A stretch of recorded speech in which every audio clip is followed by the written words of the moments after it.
डुगू, फिर बदमाशी। बोला ना अपने कमरे में जाके खेलो। पापा ने मुझे वापस मोमो बनाना। अरे चाचा हमेशा डांटते रहते हैं यार, कोई फर्क नहीं पड़ता। बाहर जाके खेलो जाओ।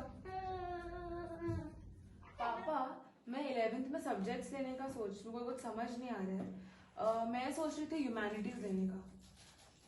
ह्यूमैनिटीज? अरे भाई ह्यूमैनिटीज में क्या रखा है? अगर जिंदगी संवारनी है तो मैथ्स लेना होगा। मैथ्स लो, मैथ्स। ठीक है? ठीक है, कह रहे हो तो मैथ्स, मेरे को मुझे बिल्कुल इंटरेस्ट नहीं है मैथ्स में। अरे भाई मैं कह रहा हूं ना, मैथ्स से ही तुम्हारा जीवन सफल होगा। ठीक है, आप कह रहे हो तो मैथ्स ले लेती हूँ। हेलो दोस्तों, ये 2 वीडियोस देखने के बाद आपके मन में कुछ भाव जरूर उत्पन्न हुए होंगे। एडोलेसेंस यानी किशोरावस्था में अनेक प्रकार के इश्यूज होते हैं, जैसे इमोशंस को झेलना, अपनी आइडेंटिटी इस्टेब्लिश करना, अच्छी शिक्षा प्राप्त करना और करियर का चुनाव करना। यदि हमारे किशोर बेसिक लाइफ स्किल्स के प्रति जागरूक हों और उनका अभ्यास निरंतर अपने जीवन में करते रहें तो जिंदगी बहुत ही सुचारू रूप से व्यतीत हो सकती है। लाइफ स्किल्स क्या होते हैं? वे सारे स्किल्स जो हमें रोजमर्रा की जिंदगी की चुनौतियों और मांगों को पूरा करने में सहायक होती हैं, उन्हें लाइफ स्किल्स या जीवन कौशल कहते हैं। मोटे तौर पे जीवन कौशल 3 प्रकार के होते हैं: थिंकिंग स्किल्स, सोशल स्किल्स और इमोशनल स्किल्स। थिंकिंग स्किल्स के अंतर्गत आती हैं क्रिएटिव थिंकिंग यानी रचनात्मक सोच, क्रिटिकल थिंकिंग यानी गहन सोच, डिसीजन मेकिंग स्किल्स यानी निर्णय लेने की क्षमता और प्रॉब्लम सॉल्विंग स्किल्स यानी समस्या का समाधान करने का कौशल।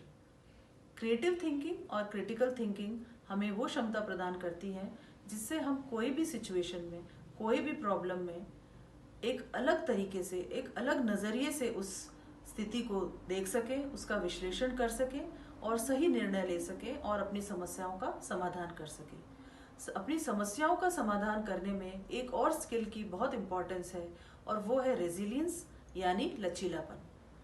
लचीलापन का मतलब है कि कोई भी सेटबैक से हम कितना जल्दी और कितनी अच्छी तरीके से रिकवर हो सकते हैं, उसे कहते हैं लचीलापन। उसकी बहुत ही इम्पोर्टेंस होती है किसी भी प्रकार के समस्या का समाधान करने में। सोशल स्किल्स के अंतर्गत आते हैं कम्युनिकेशन स्किल्स यानी संचार कौशल, इंटरपर्सनल स्किल्स यानी अंतर्व्यक्तिक कुशलता और एम्पैथी यानी समानुभूति। कम्युनिकेशन स्किल्स वो स्किल्स होते हैं जिनके द्वारा हम दूसरों के साथ विचारों और संदेशों का आदान प्रदान कर सकते हैं प्रभावी रूप से, फिर चाहे वो संदेश मौखिक हो या लिखित। इंटरपर्सनल स्किल्स वे सारे स्किल्स, बिहेवियर्स या टैक्टिक्स होते हैं जिनकी सहायता से हम दूसरे लोगों के साथ इफेक्टिवली इंटरैक्ट कर सकते हैं। एम्पैथी या समानुभूति का मतलब होता है वो स्किल्स जिसके द्वारा हमें वो क्षमता आती है कि अगर और किसी के साथ कोई समस्या हो रही हो तो उसे हम ऐसा महसूस करें जैसे कि वो दिक्कत, वो समस्या हमारे साथ ही घटित हो रही हो। इमोशनल स्किल्स के अंतर्गत आती हैं सेल्फ अवेयरनेस या आत्म जागरूकता, कोपिंग विद स्ट्रेस या तनाव का सामना करना और कोपिंग विद इमोशंस या भावनाओं का सामना करना। सेल्फ अवेयरनेस वो स्किल है जिसके द्वारा हमें ये ज्ञात होता है कि कौन सी चीज़ हमें अच्छी लगती है, कौन सी चीज़ हमें इतनी अच्छी नहीं लगती है, हम किस काम में अच्छे हैं और हम किस काम में उतने अच्छे नहीं हैं। कोपिंग विद स्ट्रेस यानी तनाव का सामना करना। तनाव का सामना करने के बहुत तरीके हैं, बहुत स्किल्स हैं, जैसे कि एक बहुत अच्छी नींद लेना, नियमित व्यायाम करना, प्लेजरेबल एक्टिविटीज़ में इन्वॉल्व होना और हम कोई भी काम करें, चाहे वो पढ़ाई हो या कोई भी घर का या बाहर का काम हो, उसमें अपना 100% देना। इससे भी दोस्तों तनाव से मुक्ति मिलती है। कोपिंग विद इमोशंस यानी अपने इमोशंस का मुकाबला करना, उनका सामना करना। दोस्तों ये वो स्किल्स हैं जिससे हमें ये ज्ञात होता है कि हमारे खुद के अंदर कौन से इमोशंस आ रहे हैं और ये इमोशंस हमारे बिहेवियर को कितना और कैसे प्रभावित कर सकते हैं, ताकि हम इन इमोशंस को रेस्पॉन्ड कर सकें, ना कि रिएक्ट करें। दोस्तों लाइफ स्किल्स किसी किताब से पढ़कर नहीं सीखी जा सकती हैं। लाइफ स्किल्स तो निरंतर सतत प्रयास से ही अपनी जिंदगी में उतारी जा सकती हैं। जैसा कि हम सब लोग जानते हैं कि practice makes a man perfect, वैसे ही किसी भी काम का हम जितना अभ्यास करेंगे, जितना प्रयास करेंगे, उतना ही अपन उसमें पारंगत होते जाएंगे।